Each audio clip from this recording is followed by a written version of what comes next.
Look at what is behind me. Oh my goodness. Things are growing faster than I ever thought they would. So these are pickling cucumbers, and these are like salad cucumbers. And I was shocked to see how different they grew. Like, look how short these are, and look how tall these got right away. And they're already, oh my gosh, they're kind of wilty. Don't worry, little babies. We'll get you in the ground soon. They're going in the greenhouse. And yeah, they grew so quickly. And over here is basil. And if you do this and then you smell your hand, it smells like basil. And I know that's not surprising, but I was surprised by it. And finally, we have, oh, there's Marble. Hi, Marble. Good boy. We have in this one bell pepper seeds, which I planted straight from a bell pepper that I got at the grocery store. And I was ready to scrap it and go get like real seeds because nothing was happening, nothing was growing. But take a look at this. Just when I was about to toss it and to start over, all these little green things, hard to see exactly all of them on this camera, but they started popping up. So yay, maybe we'll have bell peppers. I'd just like to take a big moment and have everyone admire this new work table that's behind me, and to give Jeff, my husband, all the credit for building this thing that I've been wanting for years and years, and neither one of us has really like acted on it. And then Jeff just like whipped it out in like a morning. So good job for that. And it's so pretty and so fun, and it's using leftover boards from our new deck. And the deck that we tore down, we made into the garden beds, and the new boards here we can make into this little table. And by we, I definitely mean Jeff for this. I did help with the garden beds, but Jeff did this all by himself. It's so pretty. I just put this basil down on here. Okay. Look at this pretty new table. Yay! And what I really wanted was to have somewhere where I could just pull the dirt out and do it to my height, which is perfect. This is exactly what I wanted. Oh, it's so nice. All my tools are right there. As we know, this was my grandpa's greenhouse, and he built it to his height and his use. And at his prime, he was probably like 6'2". I'm 5'8", and it's not like that big of a difference, but it wasn't built for me. It was built for him. And so we're just kind of like, lowering some things for me. Like that table is built like a perfect height for me, versus this old funky old thing that used to be there. This funky old thing is slightly less funky now. Jeff has just been like going to town, just making things so nice around here.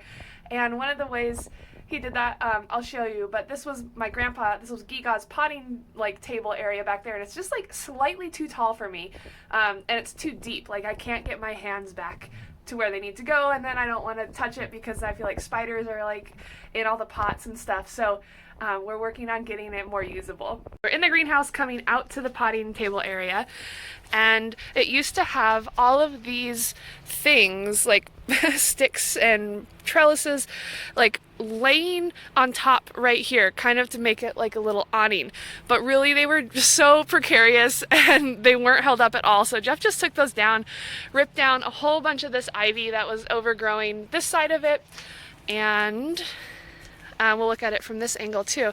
Now there's space back here that I don't have to like be scared of for whatever big spiders are lurking. We can have this more accessible. And so this is fine for now, but it comes up like way above my waist here. And it's just like, I cannot even reach the back of it. So we're working on just kind of getting it a little bit better for right now. And then thinking maybe someday we'll take it down and maybe put compost here, just so that it's all kind of closer. Our compost is not close to the garden right now. But yeah, just trying to think kind of like long term for that. So I so appreciate all of the work that Jeff has been doing to make the garden and the greenhouse more usable. And I think Geegaw would love it too.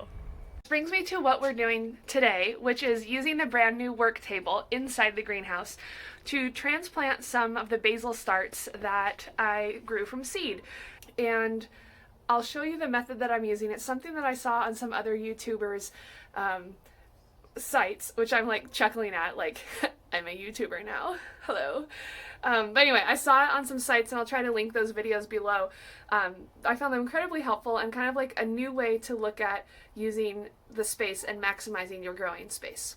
So for tiny seeds and for tiny starts like basil, or even like the thing that I watched was with snapdragons. They come up and they're so small that if you were to start and try to pick like one of these tiny little seeds and put it one per cell in each one of these, it would maybe either not grow because not all cells are completely viable, but also it would just be kind of taking up a big waste and so of space. And so what I did was I just kind of like broadcast scattered these seeds and then watered them. And now I'm going to take a couple of the ones that have already started and put them per cell. And so that way I know that I'll be using all of the space possible in these containers. And then these will have more room to grow before they're ready to get planted outside or inside, wherever I want to plant them. This process was a little tedious. As you can see, I'm just taking one small seedling and planting it in each cell. But once you got going, it really wasn't that bad. The chopstick method worked really good, and that's what I used for all of it. And then it was a little slow going with the camera, but you can just see I put one tiny basil plant per cell. And I was starting and I was like, oh, I'll just do, 12. And then I was like, well, I might as well have some extra, so I'll do some more. And then I did a little bit more. And then I was like, I might as well go for it. I'm going to have to get more of these anyway. And then I just Googled, like, how closely can you put basil together and how to grow it, which is something I probably should have done before I started all of this. But, you learn as you go. So I'm just going to go for it and fill all of these trays up with the tiny basil. And then also, I'm going to leave the rest of these how they are and continue to water them and see what the difference is between planting them early in single cells versus like kind of the group grow situation. Here's one more look at the final product of the basil seedlings, as well as this finished table that Jeff made. So wonderful, lovely, beautiful, functional, all of those good things. So thanks again to Jeff, who is making the dream happen. Okay, one more thing that just makes Jeffrey the most amazing person in terms of just being able to fix things and do it quickly is we have this door to the greenhouse, and it's really cool. This is one of my favorite doors. Like, I loved it so much as a girl growing up. I think it's called a Dutch door, where it's got the open window, and this is for ventilation to let kind of like the air come through the greenhouse. And then there's this bottom section here, obviously to keep clothes for like animals or whatever. And the bottom section's hinge was still intact, but the board right next to the hinge was cracking, and so you always kind of had to lift up and then push in. And we knew that we needed to like fix it and stuff, but again, I don't know how to do that really. And so Jeff did, so let me show you how it's fixed. So you can see here there was this crack, and it kind of went all the way down, well, like partway down this one board. And now there are some screws holding it together, and you just open it and it just shuts. And I know that is like not novel, that's what doors are supposed to do, but for the longest time it was like such a hassle. And the window fits properly now. I was like worried because I almost slammed it. Yay! And so look at this little greenhouse door. It's so cute and it works. So I wanted to show you the detail on it. My grandma painted this. It's funny that it's ivy because we're trying to get rid of a bunch of ivy, and we're pretty sure that she planted it. But it's got a little heart on the door, kind of, you can see, kind of running or rubbing off, but a little heart on the door. Yay! Here's the sign, Geegaw's greenhouse. Yay!